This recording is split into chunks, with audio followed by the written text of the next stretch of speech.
স্বপ্নের মধ্যে ওই লোক দেখতেছে এরকম একজন আগন্তুক এলান করতেছে, সে পাগল পারা হয়ে গেল। সে একজন নবীর আশিক ছিল, নবীকে খুব ভালোবাসতো, দুরুদের খুব জিকির করত ওই আল্লাহর বান্দা। সে ঘুম থেকে, স্বপ্নের মধ্যেই ঘুম থেকে তাড়াতাড়ি লাফ দিয়ে উঠল। লাফ দিয়ে উঠে সে দৌড়ে চলল নবীর সাথে সে সাক্ষাৎ করবে।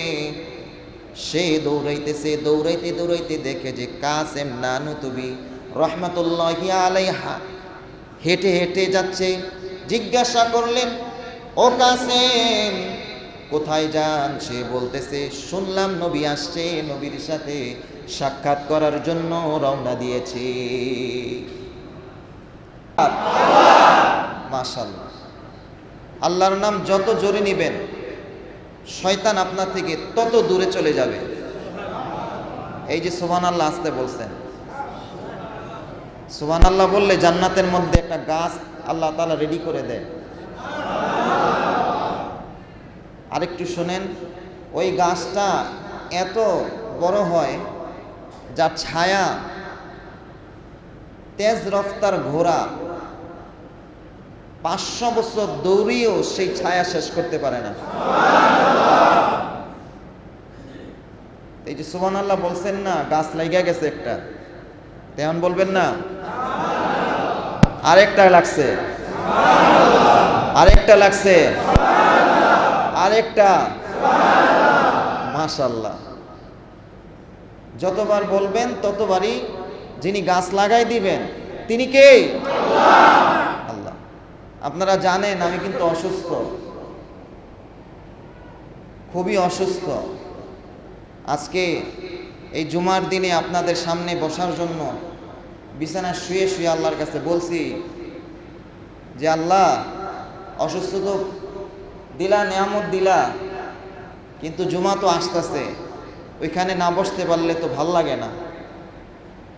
আল্লাহর কাছে শুয়ে শুয়ে বলছি যে আল্লাহ একটু বসার তৌফিক দিও। আপনারাও দোয়া করছেন, মুসল্লিরা আলহামদুলিল্লাহ অনেক খোঁজখবর নিছেন, আমার বাসায় গেছেন, খোঁজখবর নিছেন, ফোন দিছেন।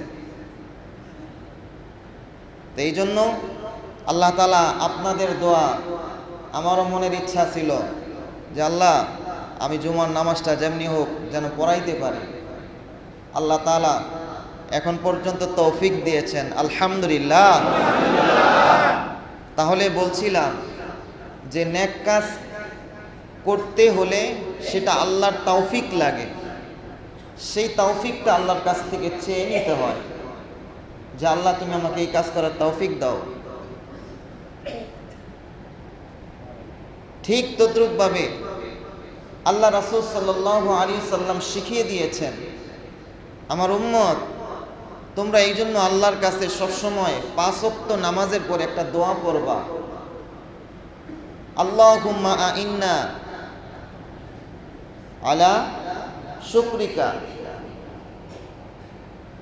আল্লাহ তুমি আমাকে আলা যিকরিকা ওয়া শুকরিকা ওয়া হুসনি ইবাদাতিক, আল্লাহ তুমি আমাকে তোমার শুকরিয়া আদায় করার তৌফিক দাও।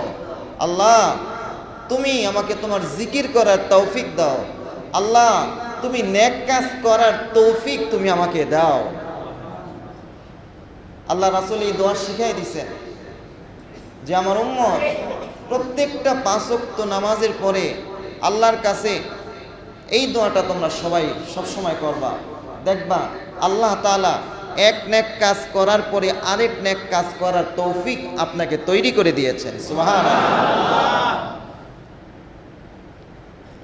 এই জন্য সবসময় আল্লাহ তাআলার কাছে শুকরিয়া আদায় করা, আল্লাহর কাছে নেক কাজ করার শক্তি চাওয়া, আল্লাহ তাআলার জিকির করার জন্য আল্লাহ তাআলার কাছে সেই সামর্থ্য চেয়ে চেয়ে নিতে হবে, না হয় আপনি শুকরিয়া আদায় করতে পারবেন না। এই যে আমরা আল্লাহর নাম নিলাম, এই যে এতক্ষণ কিছুক্ষণ জিকির করলাম, এই জিকিরের তৌফিক কে দিয়েছেন? এই যে আপনাদের দিয়ে বলাইলাম আমি, আপনারা বললেন। আল্লাহ রাসূল সাল্লাল্লাহু আলাইহি সাল্লাম তার চাচার বেলায়ও বিদায় মুহূর্তে চাচারে বলাইতে চাইছিল চাচা বলে না। চাচাকে বলাইতে চাইছিল অল্প কথা, চাচা যান, বিদায় নিয়ে চলে যাচ্ছেন, কত কিছু করলেন আমার জন্য, আমার তো দিল সায় দেয় না চাচা। হাসরের ময়দানে আমি আপনার জন্য সুপারিশ করতে পারবো না, এটা আমি মেনে নিতে পারছি না। আপনি শুধু একটু আমার কানে কানে একটু ঠোঁটটা লড়ায় লড়ায় বলেন না, লা ইলাহা ইল্লাল্লাহ, একটু বলেন, অল্প কথা। চাচাই বলে না। চাচাকে যিনি বলান নাই তিনি কে? চাচারে বলে অল্প কথা, চাচাই বলে গল্প। চাচা ভাতিজাকে বলে যে আমি জানি তুমি সত্য, তোমার ধর্ম সত্য, তোমার কোরআন সত্য, কিন্তু আমি ঈমান আনতে পারবো না। ওই ঈমান যে আনতে পারে নাই, লা ইলাহা ইল্লাল্লাহ বলে নাই, এটা কে বলাই নাই? কেন বলাই নাই? কারণ সে আল্লাহর কাছে তৌফিক চায় না। যদি আল্লাহর কাছে তৌফিক চাইতো, আল্লাহ ঠিকই তাকে বলাইতো। এই জন্য ইসলামের বিধান হচ্ছে যে মুসলমান যখন জন্মগ্রহণ করে একটা বাচ্চা, তার ডান কানে আজান দাও, তার বাম কানে ইকামত দাও, যাতে করে দুনিয়াবি গান্দিগি আওয়াজ ঢুকার আগে যেন আল্লাহর একাত্মবাদের আওয়াজ যেন তার অন্তরের মধ্যে কান দিয়ে যেন কলবের মধ্যে ঢুকে যায়। সুবহানাল্লাহ। এই জন্য আল্লাহ রাব্বুল আলামিন বিধান করে দিয়েছেন 5 ওয়াক্ত নামাজের আজান জোরে জোরে দেওয়ার জন্য। আজান দিতে বলেছে জোরে জোরে। আল্লাহ তাআলার একাত্মবাদের কালিমা 5 বার বান্দার কাছে স্মরণ করিয়ে দেওয়ার জন্য, যে বান্দা দুনিয়ার সব কিছু তুচ্ছ, সবচেয়ে বড় আল্লাহ, আল্লাহ ছাড়া দুনিয়ার মধ্যে অন্য কিছু বড় হতে পারে না। আল্লাহ তাআলা এই আজানের মধ্যে এটাও শিখিয়ে দিয়েছেন, বান্দা দেখ মুয়াজ্জিন কি বলছে, আশহাদু আল্লাহ ইলাহা ইল্লাল্লাহ, আশহাদু আল্লাহ ইলাহা ইল্লাল্লাহ, আমি সাক্ষ্য দিচ্ছি আল্লাহ ছাড়া কোনো মাবুদ নাই, ওয়া আশহাদু আন্না মুহাম্মাদার রাসূলুল্লাহ, সাক্ষ্য দিচ্ছি মুহাম্মদ মুস্তাফা সাল্লাল্লাহু আলাইহি ওয়াসাল্লাম আল্লাহ তাআলার রাসূল। এই আজানের মাধ্যমে বান্দাকে আল্লাহ তাআলা 5 বার তার কাছে ডাকেন, আহ্বান করেন যে বান্দা গান্দিগি দুনিয়া থেকে আমার কাছে চলে আয়, ওটা ছাড়, আমার কাছে আয়, তৌফিক চা। এবং আজানের আরেকটা বিধান হচ্ছে যে আজান দেওয়ার সাথে সাথে আজানের জবাব দিতে হয়। এটা হলো সুন্নাহ। আজানের জবাব আমরা অনেকেই জানি না। আমরা অনেক সময় আজানের জবাব দিই কিভাবে, যে আমরা মনে করি যখন আশহাদু আন্না মুহাম্মাদার রাসূলুল্লাহ সাল্লাল্লাহু আলাইহি সাল্লাম, হাইয়া আলাস সালাহ হাইয়া আলাল ফালাহ, লা হাওলা ওয়ালা কুওয়াতা ইল্লা বিল্লাহ, এতটুক না। আসলে আজানের জবাব দিতে হবে, মুয়াজ্জিন যা বলবে তাই মুয়াজ্জিনের সাথে সাথে সেটা বলতে হবে। নারী পুরুষ সকলেই, প্রত্যেকটা মানুষের আজান জানা জরুরি, চাই সে পুরুষ হোক চাই সে নারী হোক, প্রত্যেকে আজান শিখতে হবে, ইকামত শিখতে হবে। কারণ আজান ইকামত না শিখলে আজান ইকামতের জবাব দিতে পারবে। এই জন্য আজান শিখবেন আপনারা, যিনি আজান দিবেন আর যারা আজানের জবাব দেন। আল্লাহ রাসূল সাল্লাল্লাহু আলাইহি সাল্লাম বলেন, হাসরের ময়দানে কোটি কোটি মিলিয়ন মিলিয়ন মানুষের সামনে যারা আজান দিয়েছে এবং আজানের জবাব দিয়েছে, এদের গর্দান সম্মানের জন্য আল্লাহ তাআলা সব থেকে উঁচু করে দিবেন। এই জন্য আমি প্রায় সময় অনেককে বলি যে আজান দেন, এমন আজান দিয়েন না যেটা অশুদ্ধ, আজান শিখবেন। মুয়াজ্জিন একবার, আমার মুয়াজ্জিন, এক মসজিদের মুয়াজ্জিন বাড়িতে গেছে ছুটিতে, এক লোক আসছে আজান দিছে আজান দেওয়ার পরে দেখে যে অনেক সময় আছে, আজান দেওয়ার পরে দৌড় দিয়ে বাড়িতে গেছে, বউরে জিজ্ঞাসা করতেছে আজান হইছে? হ্যাঁ হইছে। কয় শুনছো? কয় শুনছি। কয় কেমন? কয় হইছে। আমি দিছি আমি। কই এর লেগেই তো মনে হইলো কে জানি কান্তাছে। বুঝে আসছে? তো এরকম আজান দিবেন না, আজান শিখবেন, মুয়াজ্জিনের কাছে আজান শিখবেন, ইকামত শিখবেন, মা বোনদেরকে আজান শিখাবেন, ইকামত শিখাবেন। কেন শিখাবেন? কারণ কোনো ঘরে এমন সময় যায় যে নবজাতক শিশু জন্মগ্রহণ করে, তখন কোনো পুরুষ থাকে না, সব থাকে কি বেড টাইম, সব কি থাকে মহিলা। তখন আজান কে দিবে? তখন সেই মা বোন দেবে। তখন সেই মুয়াজ্জিনের দায়িত্ব দাদিকে নিতে হবে, তখন সেই মুয়াজ্জিনের দায়িত্ব খালাকে নিতে হবে, ফুফুকে নিতে হবে, তখন সেই দায়িত্ব শাশুড়িকে নিতে হবে। ঠিক কিনা বলেন? এই জন্য ওই আজান দেওয়ার ক্ষেত্রে কোনো পার্থক্য নাই, ওই আজান মহিলারও দিতে পারবে। নবজাতকের কানে পশ্চিম দিকে ফিরিয়ে তাকে একবার ডান কানে আজান, বাম কানে ইকামত দিতে হবে। সর্বপ্রথম যেন তার কানের মধ্যে দুনিয়াতে আইসেই আজান এবং ইকামতের শব্দ যদি যায়, আল্লাহ চাহে ওই সন্তান আর যাই করুক আল্লাহ বিরোধী হবে না। ঠিক কিনা বলেন? আমাদের বাংলাদেশে এমন অনেক চেহারা আমরা দেখেছি যারা আজানের আওয়াজকে বেশ্যার আওয়াজের সাথে তুলনা করেছে। ঠিক কিনা বলেন? গজব পড়বে, এগুলোর উপরে গজব পড়েছে, এখন কোনো চিহ্ন নাই এগুলার, গজব পড়ে শেষ। আল্লাহর সাথে বিরোধিতা, আজানের সাথে বিরোধিতা, আল্লাহ সয় না। ঠিক কিনা বলেন? এই জন্য আপনারাও আজান শিখবেন, মা বোনদেরকেও আজান শিখাবেন, যাতে করে সবাই আমরা এই আজান শিখে এই আজানের উত্তর দিতে পারি। এটা আজকের তালিম যে আমরা সকলে আজান শিখব, ইকামত শিখব আর আজানের জবাব দেব। হাকিমুল উম্মত হযরত আশরাফ আলী থানভী রহমতুল্লাহি আলাই তিনি তার কিতাবের মধ্যে ছোট্ট একটা ঘটনা উল্লেখ করেন। এক মহিলার ইন্তেকাল হয়ে গেছে গ্রামের মধ্যে, কিন্তু এলাকাবাসী তার কবরের পাশে কি যেন, কবর থেকে আরবি একটা শব্দ ভেসে আসছে। তখন জমানা ছিল শাহ ওয়ালিউল্লাহ মুহাদ্দিস দেহলভী রহমতুল্লাহি আলাইহির ভাই খাজা আহলুল্লাহ রহমতুল্লাহি আলাইহি। খাজা আহলুল্লাহ রহমতুল্লাহি আলাইহির কাছে গিয়ে এলাকাবাসী গিয়ে বলতেছে, এই মহিলাটাকে আমরা কবরে শুয়ে গিয়েছি, কাফন দাফন করে রেখে গিয়েছি, কিন্তু মহিলার কবর থেকে কেমন যেন একটা আরবি শব্দ আসতেছে, আমরা বুঝতেছি না। তখন সেই খাজা আহলুল্লাহ রহমতুল্লাহি আলাইহি তিনি এলাকাবাসীকে সাথে নিয়ে ওই কবরের সামনে যায়।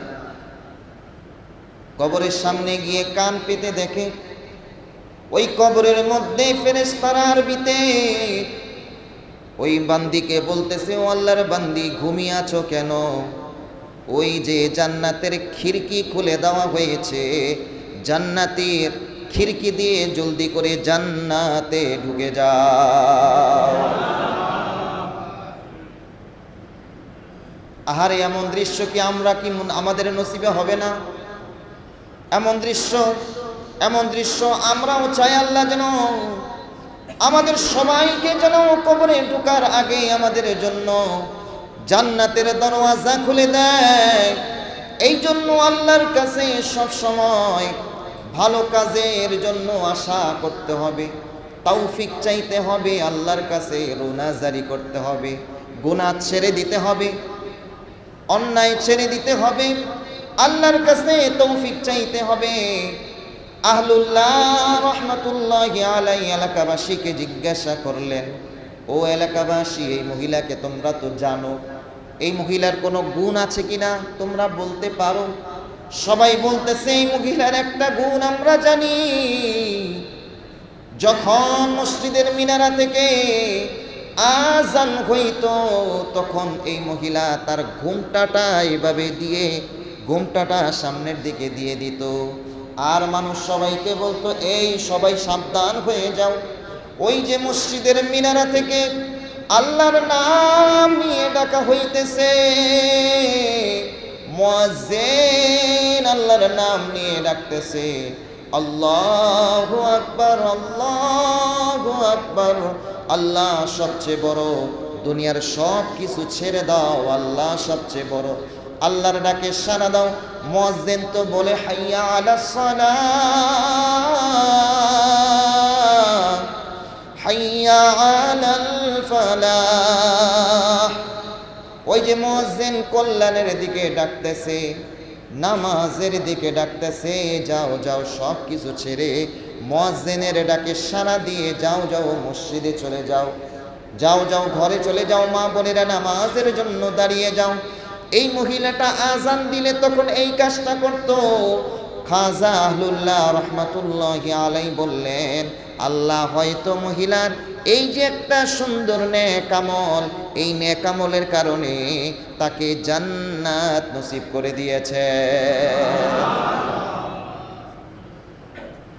কিন্তু এখন আগে এটা দেখতাম যে আজান দিলে সব কিছু নিস্তব্ধ হয়ে যেত, কিন্তু এখন দেখি আজানের সময় গান চলে, ঠিক কিনা বলেন?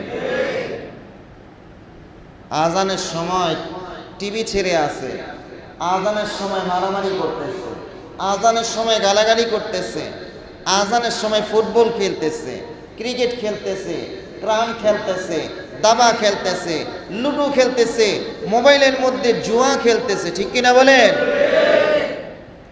ওই যে মুয়াজ্জিন বলল আল্লাহ সবচেয়ে বড়, তা আপনি বড় কারি বানাইলেন, আপনি দাবার গুটি বানাইলেন, ক্রাম বোর্ডের খেলা বানাইলেন, মোবাইলের মধ্যে লুডো খেলাকে বড় বানাইলেন। সব বন্ধ করেন না। আর তো দেখি তো মাশাআল্লাহ রোডে গাড়ি আজান দিচ্ছে, পর্দা নাই, পুশিতে নাই, কিচ্ছু নাই, বেহায়াপনা চলতেছে। এ হলো আমাদের পরিস্থিতি।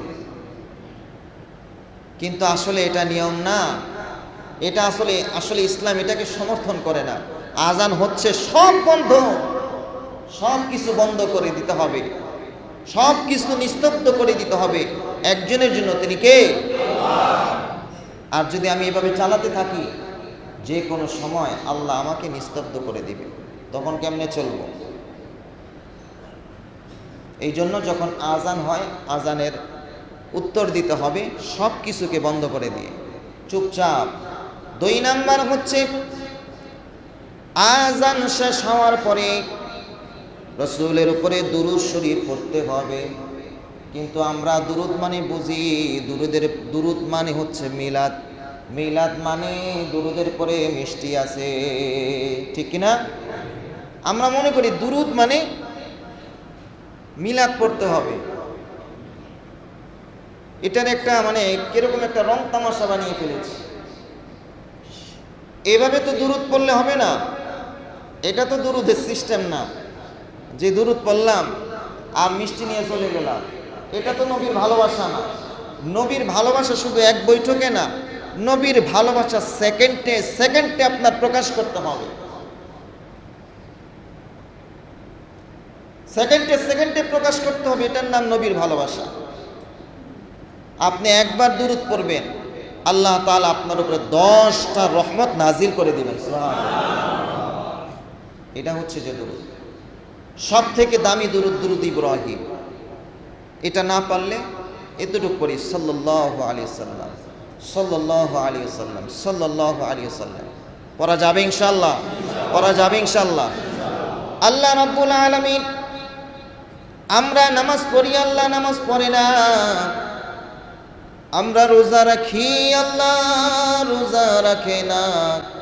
আমরা হজ করি, আল্লাহ হজ করে না। আমরা দান সদকা করি, আল্লাহ দান সদকা করে না। তার মানে বোঝা গেল আমাদের কোনো ইবাদতের সাথে আল্লাহ রব্বুল আলামিন ইবাদত করে না। তবে একটা কাজ আল্লাহর সাথে আমাদের বড্ড মিল রয়েছে, সেটা হচ্ছে ইন্নাল্লাহা ওয়া মালাইকাতাহু ইউসাল্লুনা আলান নবী ইয়া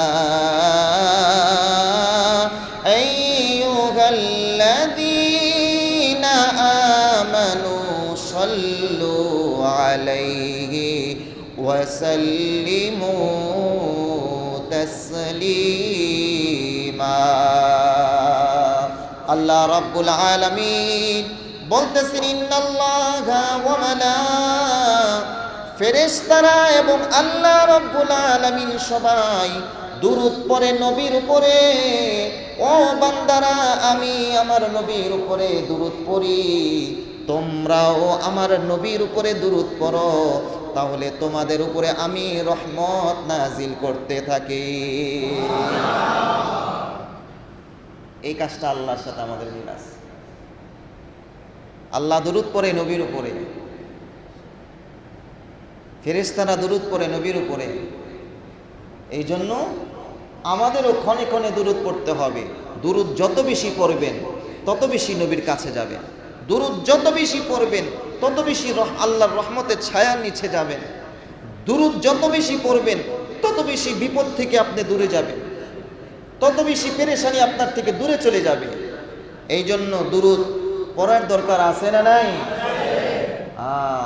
মিষ্টির দুরূদ না ভাই, মিষ্টির দুরূদ না, মিষ্টির দুরূদ না, মহাব্বতের দুরূদ। মিষ্টির দুরূদ ওলাদেরকে দেখছি মদিনা যায় এত প্রেম আশেক নিয়ে, নামাজের জন্য ডাকি, ভাই চলেন, কই না ভাই আসতেছি। নামাজ পড়ে আয়সা দেখে যে আবারও রুমের মধ্যে ঘুমায় রয়েছে। এই হলো মিষ্টির দুরূদ ওয়ালাদের অবস্থা।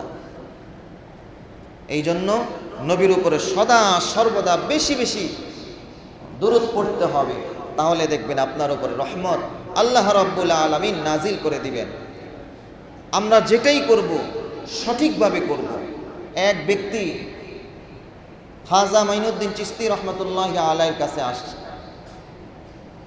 খাজা মাইনুদ্দিন চিশতি রহমতুল্লাহ আলাই, তিনি যার দরবারে অসংখ্য অগণিত অলি আউলিয়ারা গিয়ে পড়ে থাকতো, ধন্না দিয়ে পড়ে থাকতো কিছু শেখার জন্য, কিছু জানার জন্য।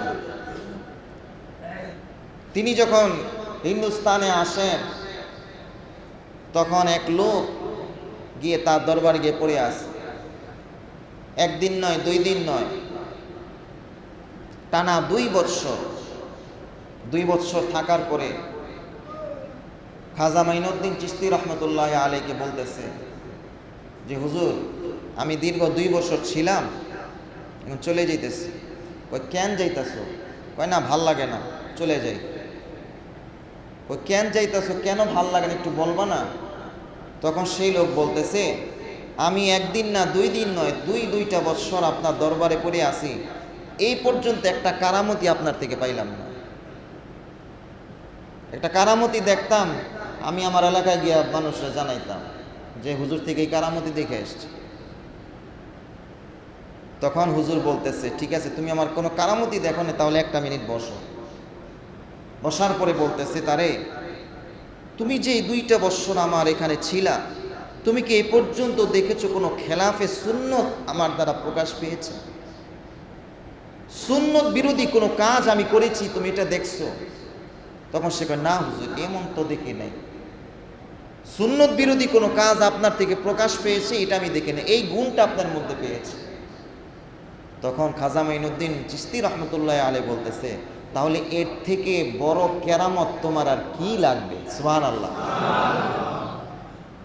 আমার থেকে কোনো বেদাতি কোনো কাজ দেখছো, সুন্নত বিরোধী কোনো কাজ দেখছো? না, দেখি নাই।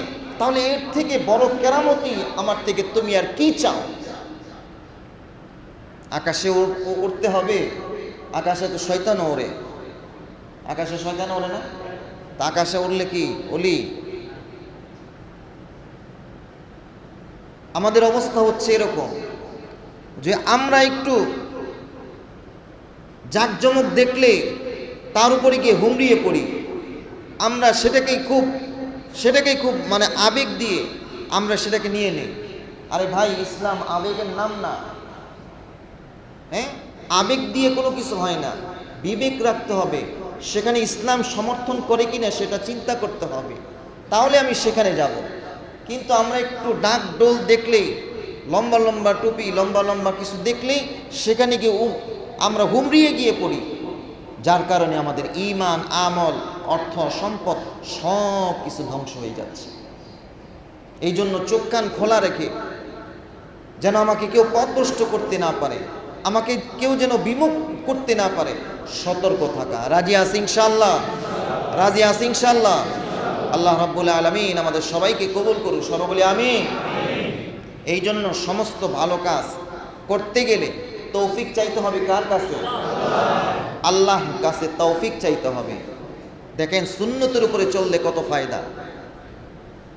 এই ঘটনাটা কারি তৈয়ব সাহেব রহমতুল্লাহ আলাইহি অনেকবার অসংখ্যবার বর্ণনা করেছেন।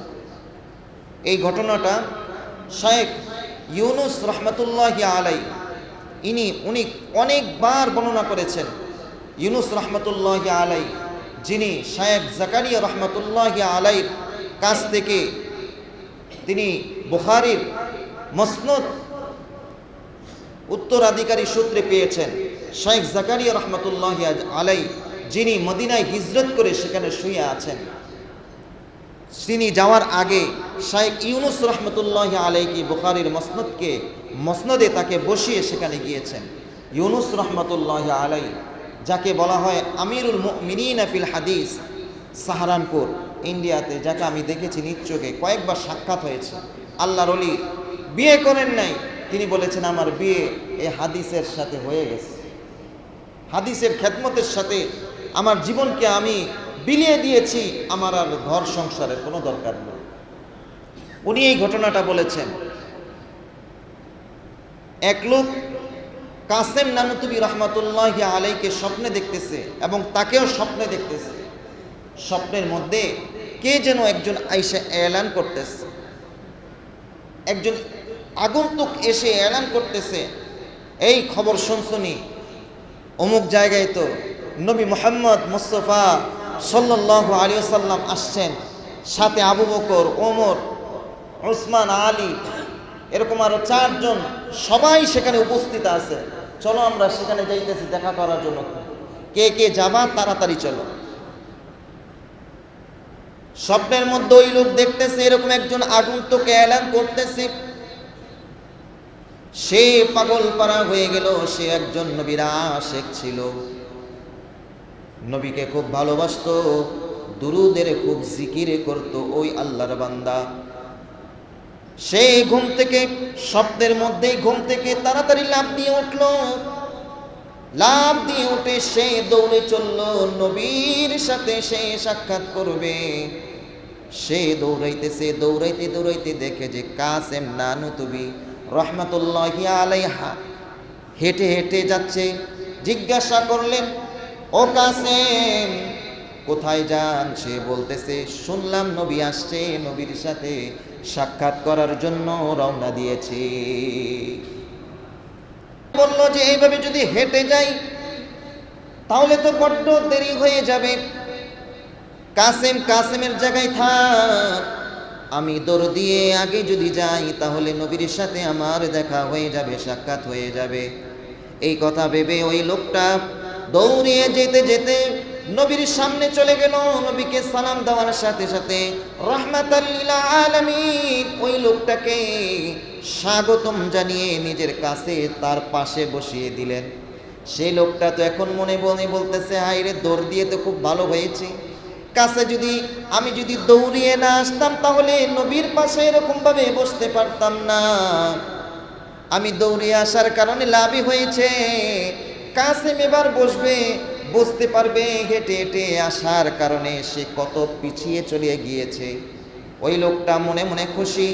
এর মধ্যে হযরতে কাসেম নানুতুবি রহমাতুল্লাহি আলাইহি যখন ওই মজলিসে ঢুকে গেলেন, তখন ওই লোকটা দেখতেছে আল্লাহর নবী স্বয়ং দাঁড়িয়ে কাসেম নানুতুবি রহমাতুল্লাহি আলাইকে স্বাগতম জানিয়ে নিজের কোল মোবারকে বসিয়ে দিলেন। সুবহানাল্লাহ।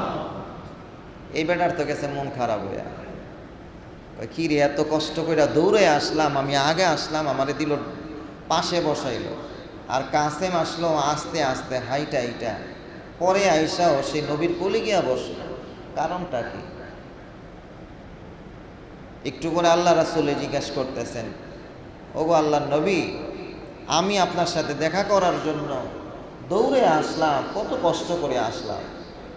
আমারে বসাইলেন পাশে, আর ওই কাছের নানতবীরে বসাইলেন আপনার কোলে। কারণটা কি?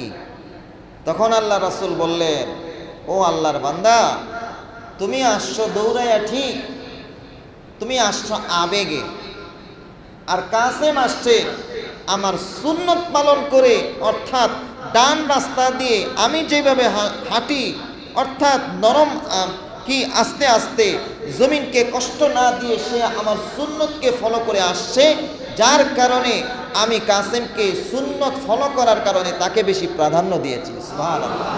ওয়া ইবাদুর রাহমানিল্লাযীনা ইয়ামশুনা আলাল আরদি হাওনা ওয়া ইযা খাতাবাহুমুল জাহিলুনা ক্বালু সালামা। আল্লাহর বান্দা যারা যখন তারা জমিনের মধ্যে চলে তখন তারা আস্তে আস্তে চলে, অহংকার নিয়ে চলে না, দাম্ভিকতার সাথে চলে না। তখন মনে করে আমি দুনিয়ার মধ্যে সব থেকে পাপিষ্ট একজন বান্দা।